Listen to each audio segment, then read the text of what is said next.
이번 주 월요일 새벽 기도 시간에 기도를 하는데 주님께서 제게 그림 한 카트를 보여주셨습니다.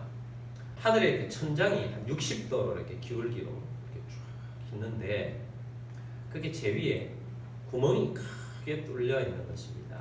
그리고 구멍 뚫린 옆에는 좀 검게 걸어진 부분도 있고 곰팡이가 이렇게 핀 부분도 있는 그림 한 카트를 보여주셨습니다.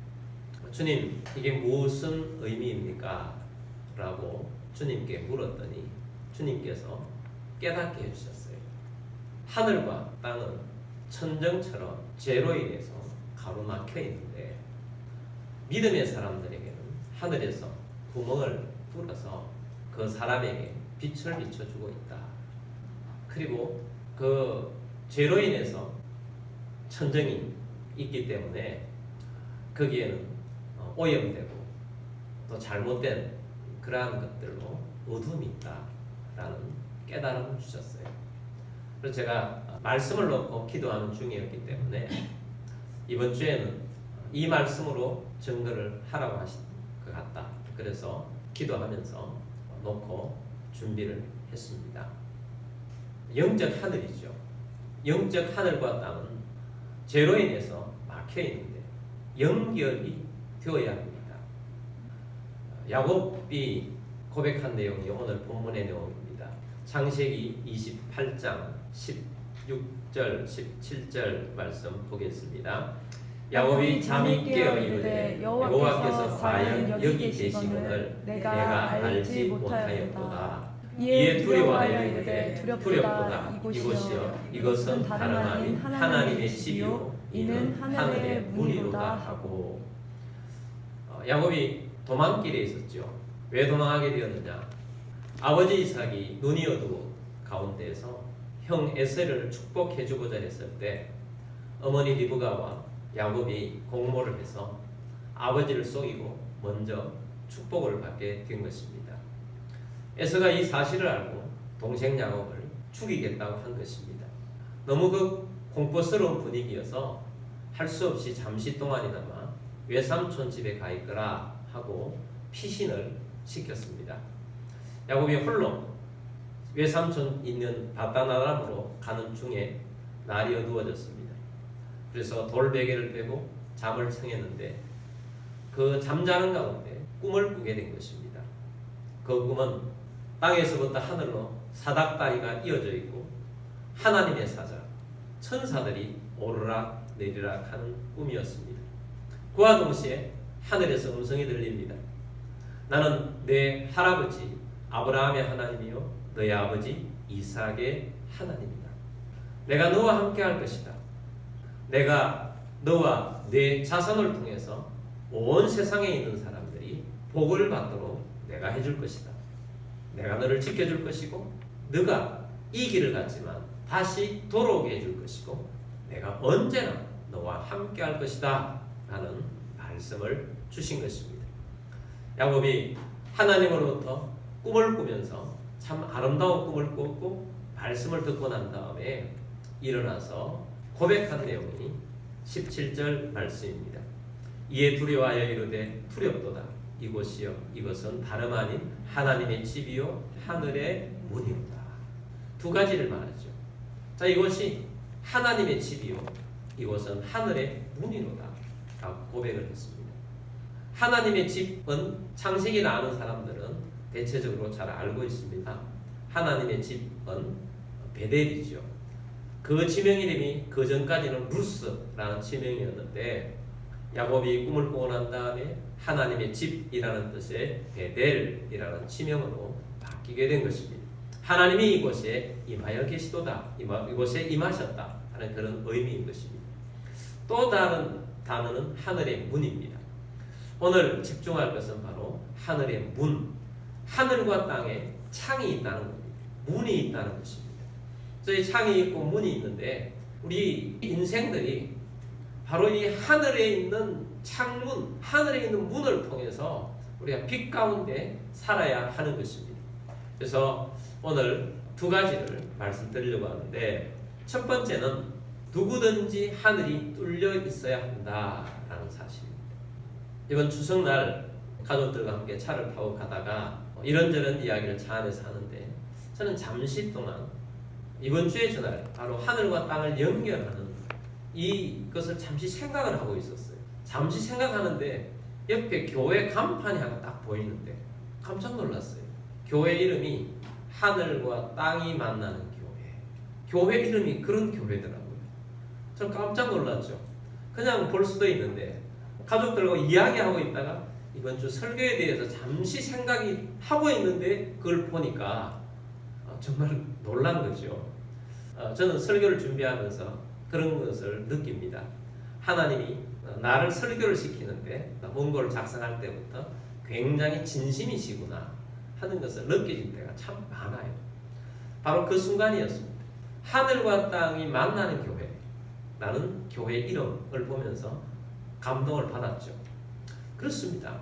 교회는 하늘과 땅을 만나도록 주선해주고 또 교회를 통해서 하나님과 하늘과 땅을 만날 수 있도록 또 만나는 장소가 되기도 하는 것입니다. 근데 교회만 그런 것이 아니에요. 우리 각 개인이 어디에 있든지 하늘과 땅이 만나는 사람이 되어야 하는 것입니다. 하늘과 땅이 만나는 사람이 될 때 우리가 하나님께서 놀라운 은혜의 사람이 되는 것이죠. 야곱의 인생을 쭉 보면 몇 번의 이 포인트들이 있었어요. 그 중에 중요한 포인트가 바로 베델에서 하나님을 만났던 그 중요한 포인트가 있죠. 그 전까지는 야곱이 부모로부터 들었던 하나님 안에서 신앙생활을 했어요. 근데 베델에서는 하나님과 어떤 직접적인 어떤 체험을 한 거잖아요. 말씀을 들은 거예요.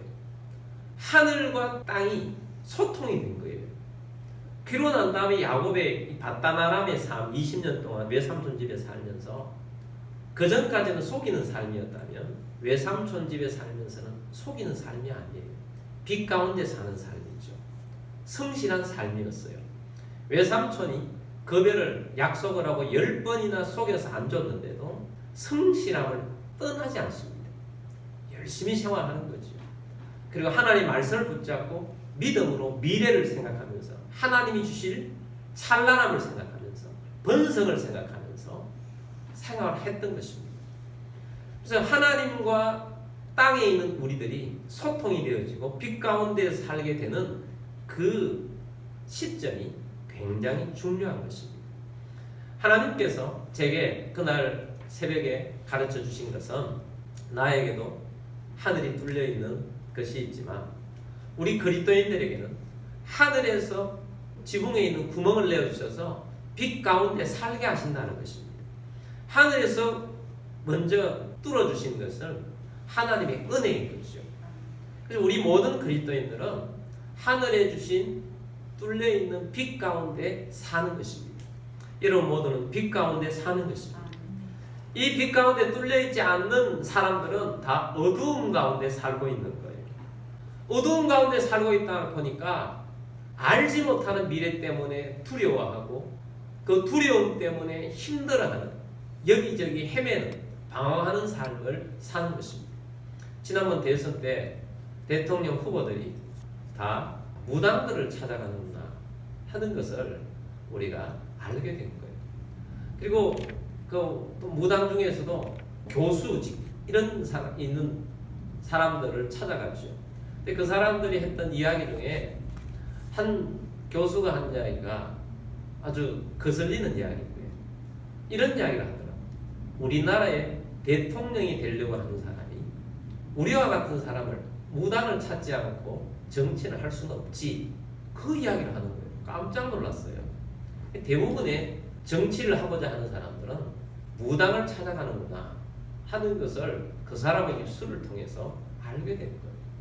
여러분 오늘날 이 시대에 미신이 타파되었다고 하는 이 시대에 정말 중요한 것, 나라의 대통령이 되고 뭐 국회의원이 되고 하는 중요한 정치 지도자가 되는 데 있어서 무당을 찾아가서 인도를 받는다. 이건 참 어두움 가운데 사는 것입니다. 여러분 이 나라에 이런 무당의 세력들에 의지하지 않는 나라가 되어줄 수 있도록 지도자들이 그런 지도자들이 안 세워질 수 있도록 여러분 꼭 기도하면서 살아가는 여러분들이 되기를 주의 이름으로 축복합니다. 어두운 가운데 살기 때문에 불안하니까 무언가 미래를 붙잡고 찾고 싶은 거예요. 그래서 찾는 것이 무당이라는 겁니다.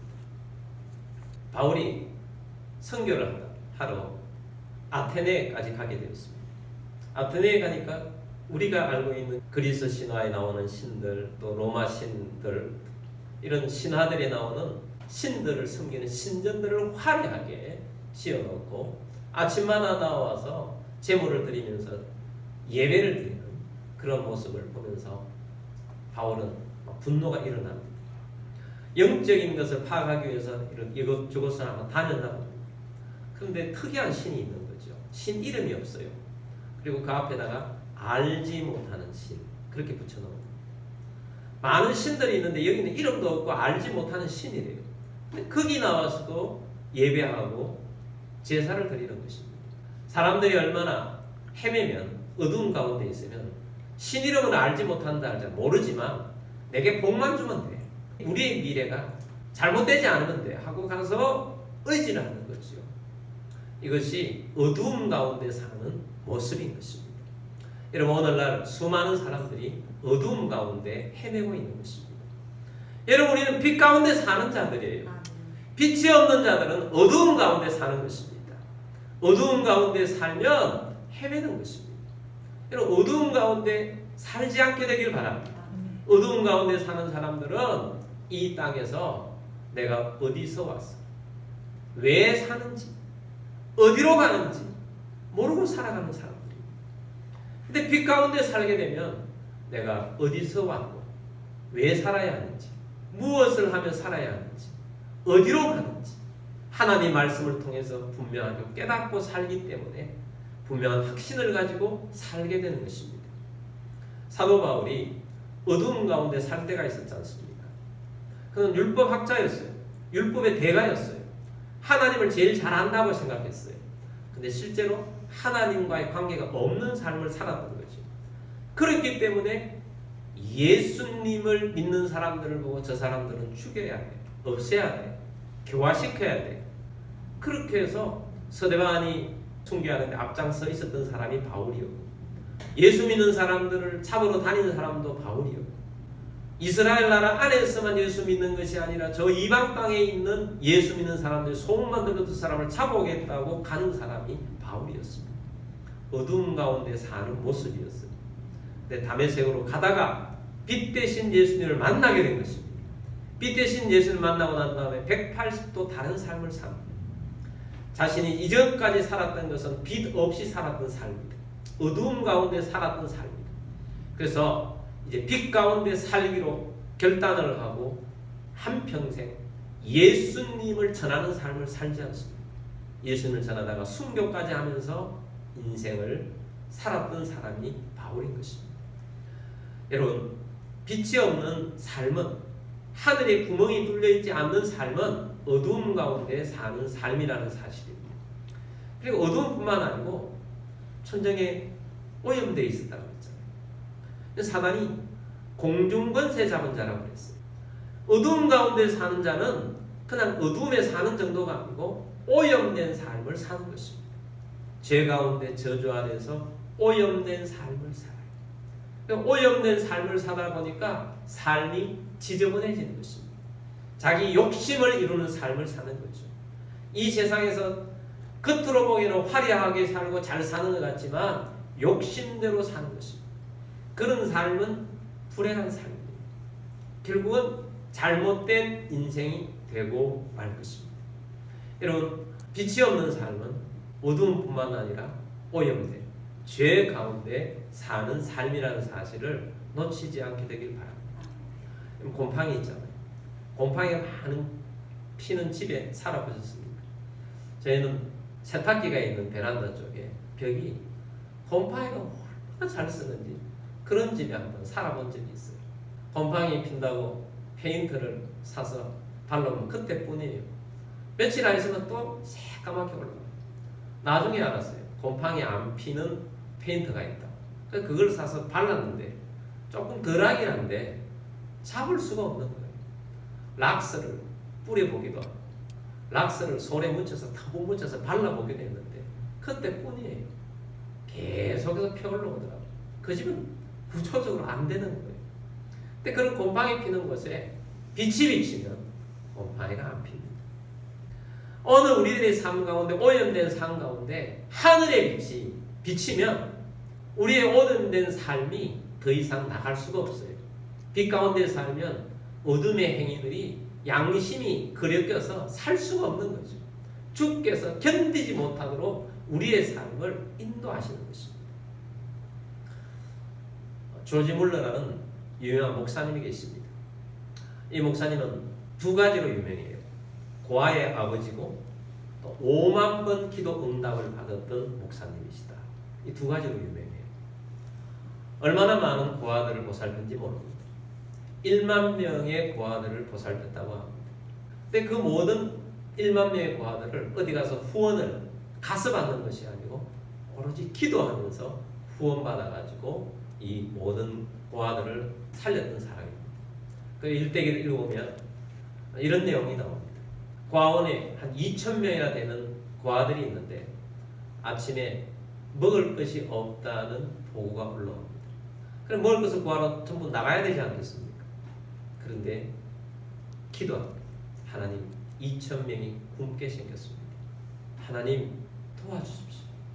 했더니 기도하는 중에 차가 막 들어오는 빵집 사장이 갑자기 이 고아원에 조지 물러 운영하는 이 고아원에 빵을 갖다 줘야 되겠다 하는 감동을 받아가지고 트럭을 대절을 해가지고 빵을 막 가져온 거예요.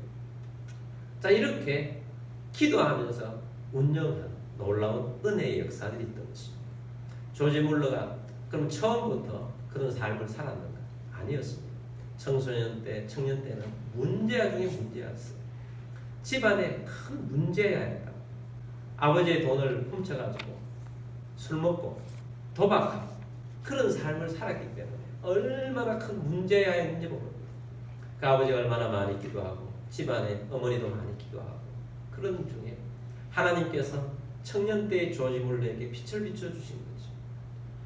어느 날 예수님 안에서 바뀌고 나면 회개하고 난 다음에 내가 새로운 삶을 살겠다 결단을 하고 이전까지 살지 않았던 정말 하나님만 바라보고 사는 빛 가운데 사는 그런 목사님이 되신 것입니다.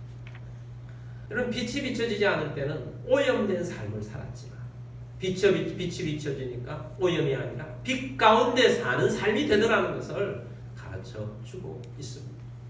그래서 여러분, 오늘 우리들이 예수를 믿어서 빛 가운데 하늘의 은혜의 빛 가운데 살게 되었다는 것이 얼마나 감사한 일인지. 여러분, 누구든지 빛 가운데 살아야 합니다.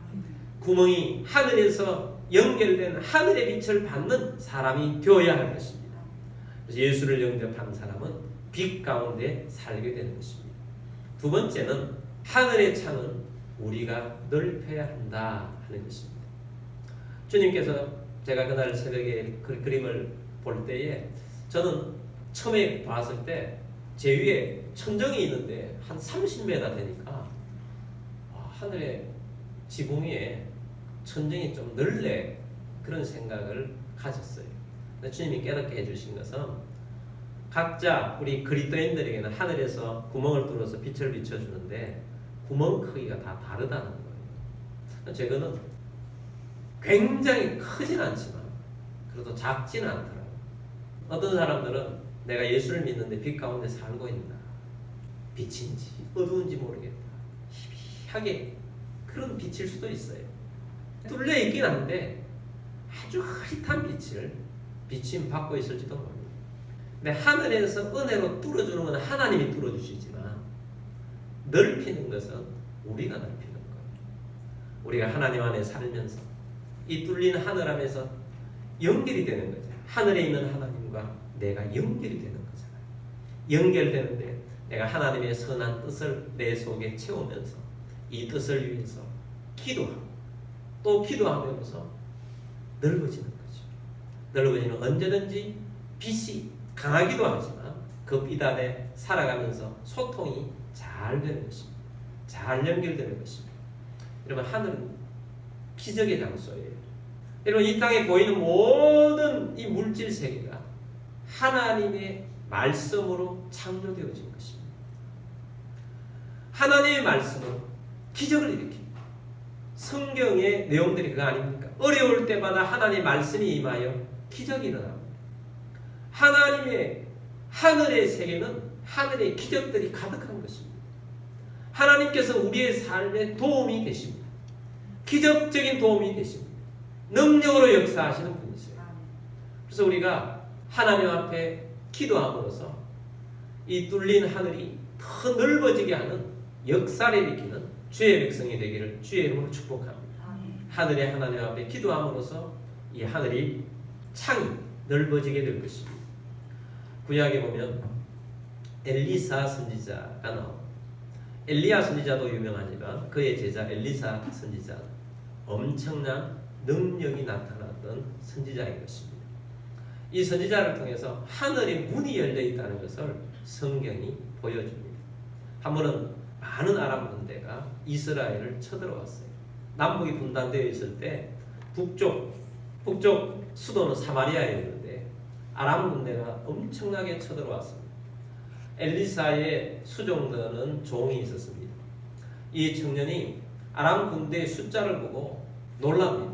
그리고 엘리사 선지자에 가서 어찌합니까? 주여, 저 많은 군대가 쳐들어와서 우리가 망하게 되었습니다. 어찌합니까? 라고 했을 때에 엘리사 선지자가 뚫린 하늘을 이 청년에게 보여준 거예요. 열왕기하 6장 16절 말씀 보겠습니다. 대답하되 두려워하지 말라. 우리와 함께한 자가 그들과 함께한 자보다 많으니라 하고 기도하여 이르되 여호와여 원하건대 그의 눈을 열어서 보게 하옵소서 하니 여호와께서 그의 청년의 눈을 여시매 그가 보니 불말과 불병거가 산에 가득하여 엘리사를 불렀더라. 아멘. 엘리사의 하늘은 완전히 열려 있는 거죠. 근데 그 종은 하늘을 볼 줄 모르는 사람이었잖아요. 아람 군대만 보고 놀랐는데 엘리사가 저 청년에게도 하나님 눈이 열리게 해달라. 그래서 엘리사를 둘러싸고는 빛 가운데 있는 것을 뒷배경을 보니까 하늘 가득하게 불말과 불병가가 산에 가득하게 있는 거죠. 그래서 엘리사가 저 아람 군대 무서워할 필요가 없다. 우리 군대가 더 많다. 라는 거죠. 하늘 군대, 우리 하나님 백성들을 지켜줍니다. 근데 엘리사가 그것을 보여준 거죠. 그리고 처음에 쳐들어왔을 때 하늘 병거로 인해서 그들이 스스로 좀 엘리사가 좀 작동을 해가지고 물러가게 됩니다. 그리고 얼마 후에 아람 군대가 다시 쳐들어와요. 더 많은 군대를 데리고 쳐들어옵니다. 그리고 사마리아 수도까지 와서 이 수도 성을 완전히 포위를 해버렸어요. 굶어서 항복하도록 포위 작전을 한 것입니다. 성 안에 먹을 것이 다 없어져 버렸습니다. 얼마나 먹을 것이 없어지게 되었느냐. 열왕기하 6장 25절 말씀 보겠습니다. 아람 사람이 사마리아를 에워싸므로 성중에 크게 줄여서 나귀 머리 하나에 은 80세겔이요 비둘기똥 4분의 1갑에 은 5세겔이라 하니. 먹을 것이 없어져가지고 나귀 머리 하나가 은 80세겔. 1세겔은 그 당시에 노동자 4일 품삯이라고 해요. 노동자 4일 품삯. 그럼 오늘날로 하면 하루 10만 원이라고 하면 4일 품삯은 40만 원 되겠죠. 1세겔이랑 40만 원 된다면 나귀 머리 하나가 80세겔이에요. 3,200만 원 돼요. 1년 동안 일한 연봉이 나귀 머리 하나 값 정도 되는 거예요. 나귀는 돼지와 더불어 부정한 음식이에요. 평소 때는 그들도 보지도 않는 먹이거든요. 근데 그 중에 나귀 머리는 먹을 것도 별로 없잖아요. 그런데 그것도 먹기가 힘들 정도로 성 안에 먹을 것이 없다는 거죠. 나귀의 머리도 3,200만 원 정도 할 거니까. 또 먹을 것이 없으니까 비둘기 똥이라도 먹어야 됩니다. 4분의 1값에 은 5세겔입니다. 5세겔. 비둘기 똥이 글쎄 한 200만 원 정도 한다. 먹을 것이 없다. 다 굶주리게 되었다. 그리고 어떤 일이 있었느냐. 왕이 정말 안타까운 마음에 가고 있는데 어떤 여인 하나가 왕이시여 내 주여 우리를 불쌍히 여기십시오 도와주십시오 하는 거예요. 그 왕이 그 여인에게 뭘 도와줄까 라고 했더니 이 여인이 이렇게 얘기합니다. 먹을 것이 없어서 우리 옆집 사람과 우리 아이를 먹기로 했는데 우리 아이를 먼저 먹고 자기 아이는 안 된다고 합니다. 그래서 호소하는 거예요. 왕이 이 이야기를 들으니까 통곡을 하고 먹을 것이 없어서 아이를 잡아먹다 통곡을 해요. 베옷을 입고 통곡하고 어찌해야 할까? 패망한 거죠. 더 이상 희망이 없는 성이었어요. 그 정도의 성이었는데 그때 엘리사 선지자가 하나님의 말씀을 가지고 옵니다. 그리고 하나님의 메시지를 왕 앞에 전해줍니다. 어떤 메시지인가? 열왕기하 7장 1절 봅니다. 엘리사가 이르되 여호와의 말씀을 들을지어다. 여호와께서 이르시되 내일 이맘때에 사마리아 성문에서 온 밀가루 한 스아를 한 세겔로 매매하고 보리 두 스아를 한 세겔로 매매하리라 하셨느니라. 아멘. 내일 이맘때 한 달 후도 아니고 내일 이맘때 어떤 일이 일어나느냐? 보리 한 스아, 밀가루 한 스아, 스아는 오늘 하면 7리터 조금 더 된다고 합니다. 콜라 한 병 1.5리터, 뭐 1리터짜리 있잖아요. 1리터짜리 한 7병 정도 되는 밀가루가 한 세겔 40만 원. 평소보다는 비싸지만 그래도 이전에 아무것도 없는 애까지 잡아먹을 정도로 없는 거에 비해서 그 다음날 엄청난 일이 있겠다는 거예요. 보리 두 사, 보리 1리터짜리 콜라병에 있는 보리 한 14개 정도 되는 것을 한 세겔로 매매하리라. 이런 일이 있을 수가 없는데 그런 일이 있겠다고 말씀을 하신 것입니다. 2절 말씀 보겠습니다.